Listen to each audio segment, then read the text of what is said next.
The year was 1999. The year my brother was born, and 4 years after I was born.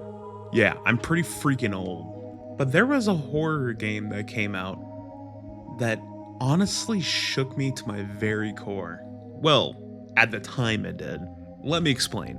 Playing it on an old PlayStation at my friend's house, I remember playing parts of Silent Hill 1.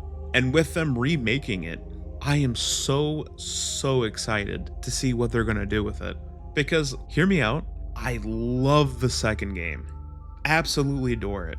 But the first game had a feeling that was so unique for the time that I remember it actually scaring some people so much to the point where they didn't want to play it anymore. And let me tell you, I am a huge Silent Hill fan. Well, the good Silent Hills. We're not talking about the other ones. But seeing these games finally get a breath of fresh air, some life injected into them. Let me just be perfectly open. I'm extremely biased. Very biased.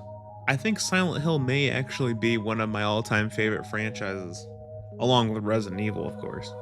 And with both franchises coming out with new games, yeah, we're eating. We're eating good. But I thought I would talk about the first game since it's being remade, and maybe shed light to a game that's just been simply forgotten by time.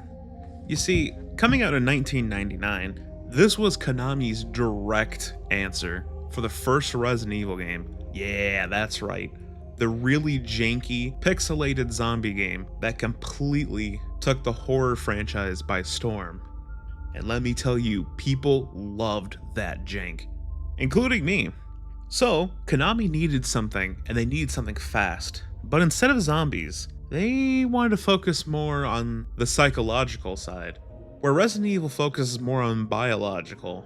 Silent Hills has always been psychological and even spiritual in some cases, giving us weird cults, psychological dread, and a fog so thick you could choke on it.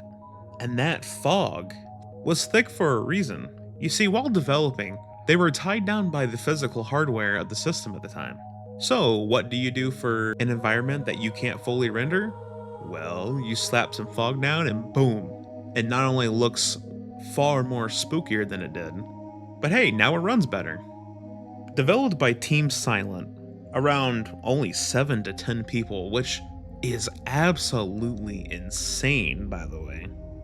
Most of the people of this team were actually considered rejects or misfits of Konami. In fact, one guy, Takayoshi Sato, literally lived in his office to animate the cutscenes himself, all because the senior staff of Konami refused to do it. And the composer Akira Yamaoka, you know, the genius behind all of the beautiful music behind Silent Hill, put a hard focus on creating a very industrial, static, scraping metal kind of soundtrack. And just listening to the music, you can see that. The music, the atmosphere, the beautiful cutscenes, again, beautiful for the time, all created a soup that ended up being a monumental success. But you may be wondering about this story. Well, you play as Harry Mason, a man looking for his daughter Cheryl after she disappears in the creepy town of Silent Hill. And as you search for her, you end up in a nightmare full of monsters, cults, and alternate dimensions far outside of your understanding. And I really don't want to get into spoilers because I actually think that even with it being as dated as it is, I think everybody should go out and play this. The level design, the enemies, the creepy atmosphere, the music, everything about this game is so damn good. And while everyone glazes the second game, including me, the first and third game are actual masterpieces. And the fact that they're remaking the first game has me head over heels. Once you finish the game, you're met with 5 different endings.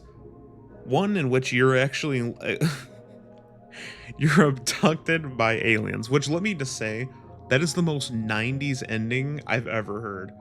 But there was actually some really cool facts behind this that most people don't know. Like for instance, this game was directly inspired by Jacob's Ladder, The Mist, and David Lynch films, which every single time I mentioned David Lynch. Everyone is constantly, oh, but have you seen Twin Peaks? No, I've not seen Twin Peaks, but I have seen Jacob's Ladder, and that is one of my all-time favorite movies.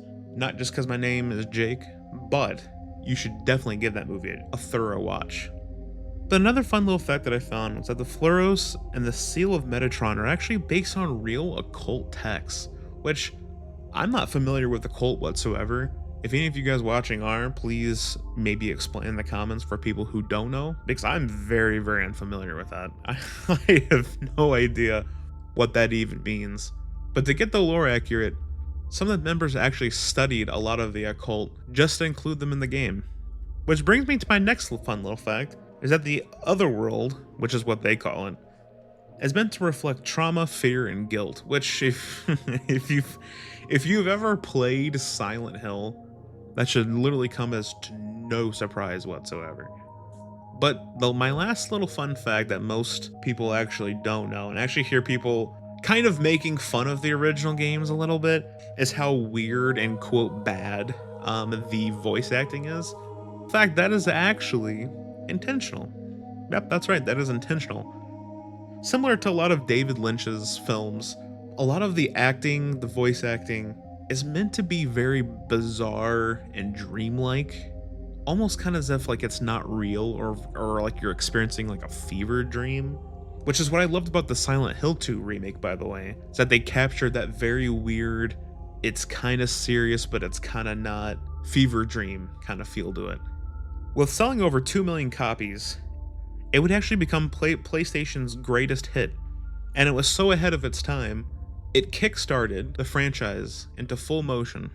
Which is funny because when Silent Hill 2 came out, it was actually considered a disappointment, and it kind of grew as like a more of like a cult classic, which just I cannot fathom.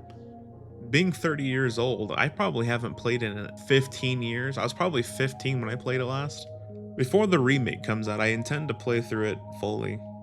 But let me know down in the comments below, when did you play the game last? Have you played the game? What do you think of Silent Hill? Are you as big of a fan as I am? Because I absolutely love Silent Hill. And if you like this video, like, subscribe. And if you like these more unscripted, Jake-like videos, I would love to know your thoughts. As always, I love you guys. Thank you for watching. And until we meet again, good night.